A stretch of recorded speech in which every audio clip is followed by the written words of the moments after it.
When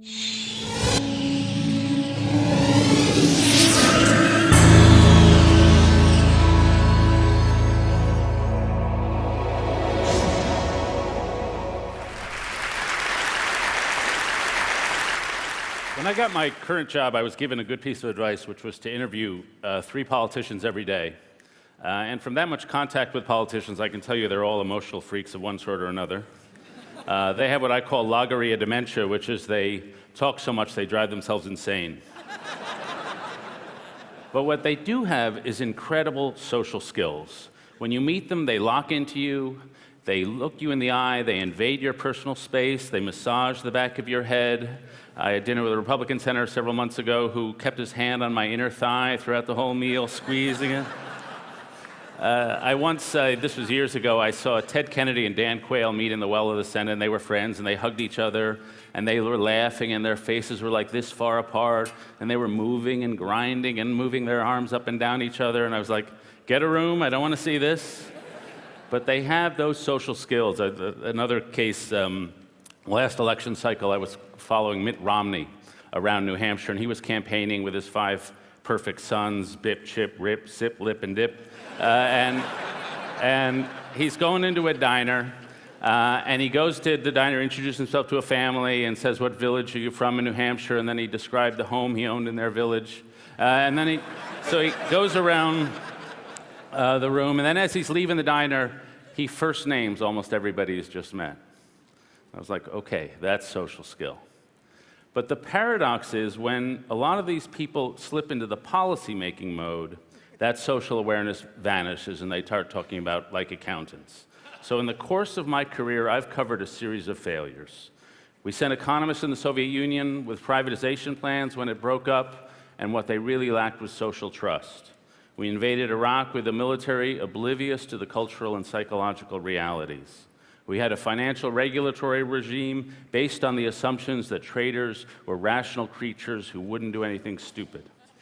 For 30 years, I've been covering school reform, and we've basically reorganized the bureaucratic boxes, charters, private schools, vouchers, but we've had disappointing results year after year. And the fact is, people learn from people they love. And if you're not talking about the individual relationship between a teacher and a student, you're not talking about that reality, but that reality is expunged from our policymaking process. And so that's led to a question for me.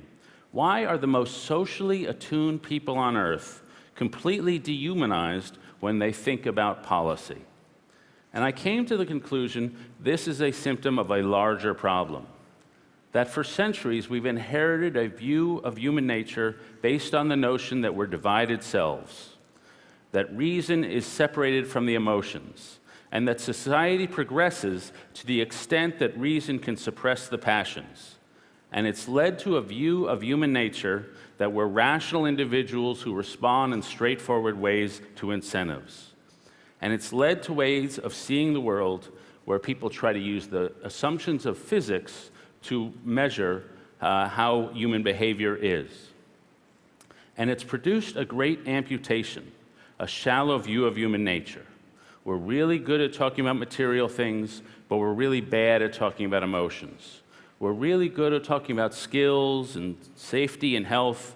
We're really bad at talking about character. Alistair McIntyre, the famous philosopher, said that we have the concepts of the ancient morality of virtue, honor, goodness, but we no longer have a system by which to connect them. And so this has led to a shallow path in politics, but also in a whole range of human endeavors. You can see it in the way we raise our young kids. You go to an elementary school at 3 in the afternoon, and you watch the kids come out, and they're wearing these 80-pound backpacks. If the wind blows them over, they're like beetles stuck there on the ground.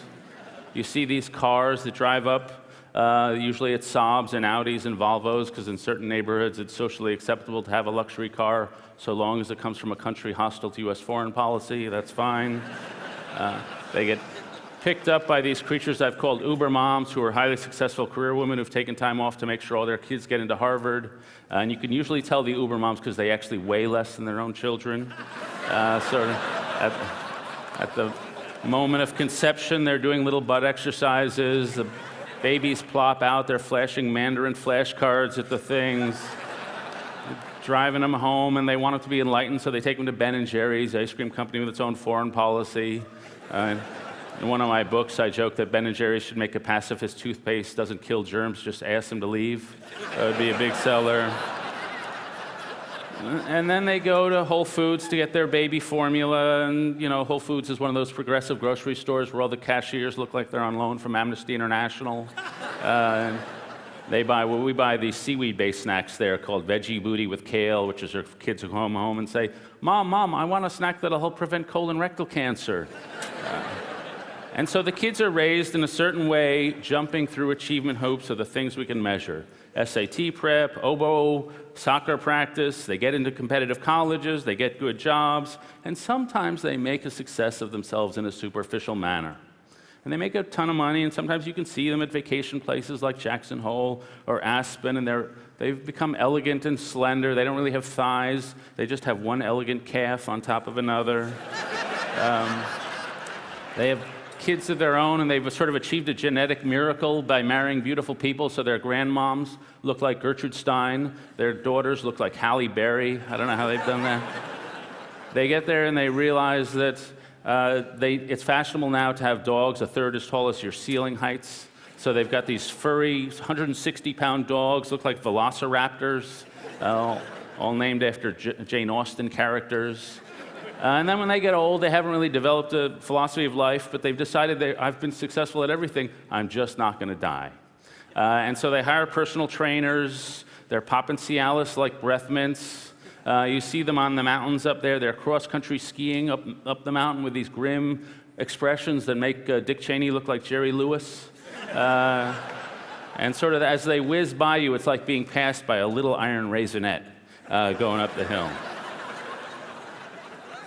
And so this is part of what life is, but it's not all of what life is. And over the past few years, I think we've been given a deeper view of human nature and a deeper view of who we are. And it's not based on theology or philosophy, it's in the study of the mind across all these spheres of research, from neuroscience to cognitive science, behavioral economists, psychologists, sociology. We're developing a revolution in consciousness. And when you synthesize it all, it's giving us a new view of human nature. And far from being a coldly materialistic view of human nature, it's a new humanism. It's a new enchantment. And I think when you synthesize this research, you start with three key insights. The first insight is that while the conscious mind writes the autobiography of our species, the unconscious mind does most of the work. And so one way to formulate this is the human mind can take in millions of pieces of information a minute, of which it can be consciously aware of about 40. And this leads to oddities. One of my favorite is that people named Dennis are disproportionately likely to become dentists. People named Lawrence become lawyers because unconsciously we gravitate toward things that sound familiar, which is why I've named my daughter President of the United States, Brooks. Another finding is that the unconscious, far from being dumb and sexualized, is actually quite smart. So one of the most cognitively demanding things we do is buy furniture. It's really hard to imagine a sofa, how it's going to look in your house. And the way you should do that is sort of study the furniture, let it marinate in your mind, distract yourself, and then a few days later go with your gut, because unconsciously you figured it out. The second insight is that emotions are at the center of our thinking. People with strokes and lesions in the emotion processing parts of the brain are not super smart. They're actually sometimes quite helpless. And the giant in the field is in the room tonight and is speaking tomorrow morning, Antonio Damasio. And one of the things he's really shown us is that emotions are not separate from reason, but they are the foundation of reason because they tell us what to value. And so reading and educating your emotions is one of the central activities of wisdom. Now, I'm a middle-aged guy. I'm not exactly comfortable with emotions. One of my favorite brain stories described these middle-aged guys. They put them into a brain scan machine. This is apocryphal, by the way, but I don't care. And they had them watch a horror movie, and then they had them describe their feelings toward their wives. And the brain scans were identical in both activities. It was just sheer terror. So me talking about emotion is like Gandhi talking about gluttony.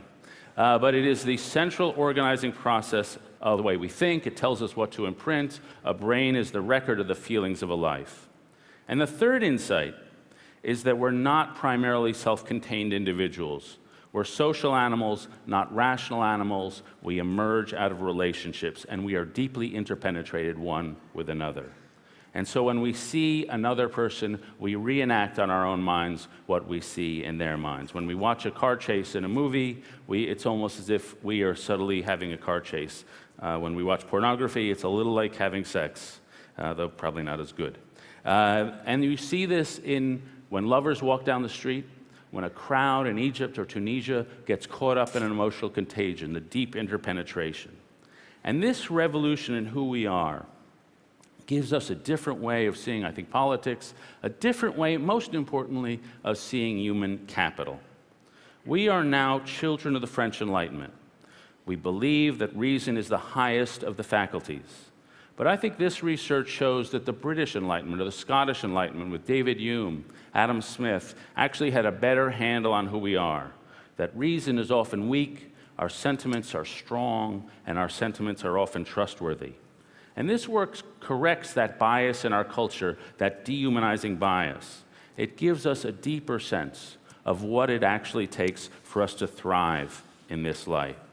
When we think about human capital, we think about the things we can measure easily. Things like grades, SATs, degrees, the number of years in schooling. What it really takes to do well, to lead a meaningful life, are things that are deeper. Things we don't really even have words for. And so let me list just a couple of things I think this research points us toward trying to understand. The first gift or talent is mindsight, the ability to enter into other people's minds and learn what they have to offer. Babies come with this ability. Meltzoff, who's at the University of Washington, leaned over a baby who was 43 minutes old. He wagged his tongue at the baby wagged her tongue back. Babies are born to interpenetrate into mom's mind and to download what they find, their models of how to understand reality.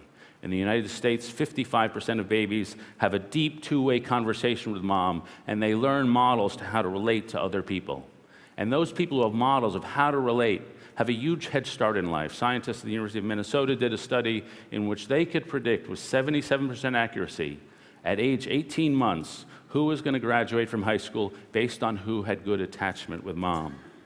20% of kids do not have those relationships. They are what we call avoidantly attached. They have trouble relating to other people. They go through life like sailboats tacking into the wind, wanting to get close to people, but not really having the models of how to do that. And so this is one skill of how to hoover up knowledge one from another.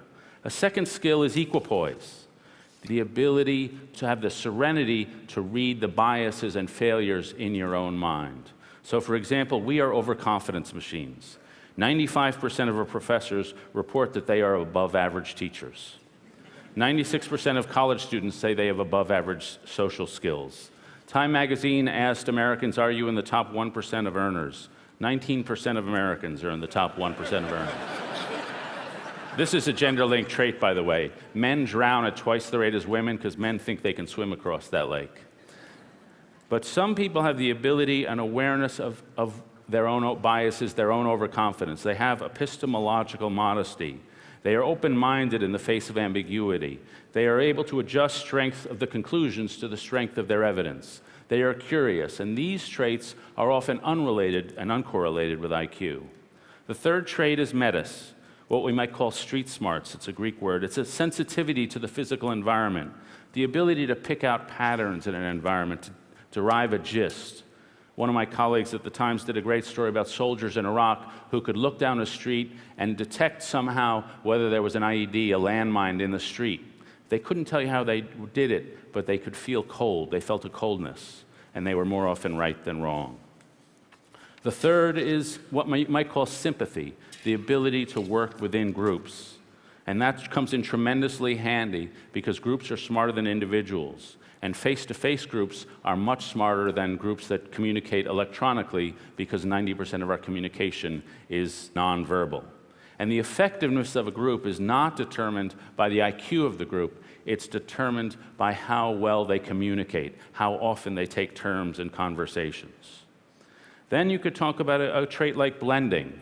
Any child can say, I'm a tiger, pretend to be a tiger. It seems so elementary. But in fact, it's phenomenally complicated to take a concept I and a concept tiger and blend them together.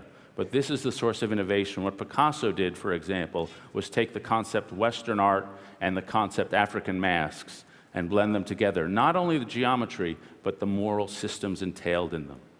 And these are skills, again, we can't count and measure. And then the final thing I'll mention is something you might call limerence. And this is not an ability, it's a drive and a motivation.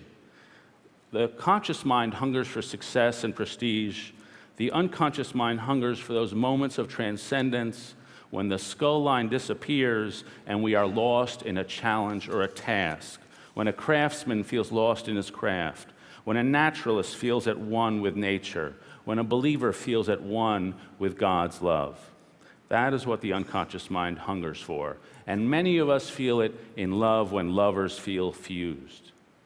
And one of the most beautiful descriptions I've come across in this research of how minds interpenetrate was written by a great theorist and scientist named Douglas Hofstadter, who's at the University of Indiana. He was married to a woman named Carol, and they had a wonderful relationship. When their kids were 5 and 2, Carol had a stroke and a brain tumor and died suddenly. And Hofstadter wrote a book called I Am a Strange Loop. In the course of that book, he describes a moment just months after Carol has died. He comes across her picture on the mantle or on a bureau in his bedroom. And here's what he wrote. I looked at her face, and I looked so deeply that I felt I was behind her eyes. And all at once, I found myself saying, as tears flowed, "That's me, that's me." And those simple words brought back many thoughts that I had had before, about the fusion of our souls into one higher level entity, about the fact that at the core of both our souls lay our identical hopes and dreams for our children, about the notion that those hopes were not separate or distinct hopes, but were just one hope, one clear thing that defined us both, that welded us into a unit, the kind of unit I had but dimly imagined before being married and having children. I realized that though Carol had died, that core piece of her had not died at all, but had lived on very determinedly in my brain. The Greeks say we suffer our way to wisdom. Through his suffering, Hofstadter understood how deeply interpenetrated we are. Through the policy failures of the last 30 years, we have come to acknowledge, I think, how shallow our view of human nature has been. And now as we confront that shallowness and the failures that derive from our inability to get the depths of who we are, comes this revolution in consciousness, these people in so many fields, exploring the depth of our nature and coming away with this enchanted, this new humanism. And when Freud discovered his sense of the unconscious, it had a vast effect on the climate of the times. Now we are discovering a more accurate vision of the unconscious, of who we are deep inside. And it's going to have a wonderful and profound and humanizing effect on our culture. Thank you.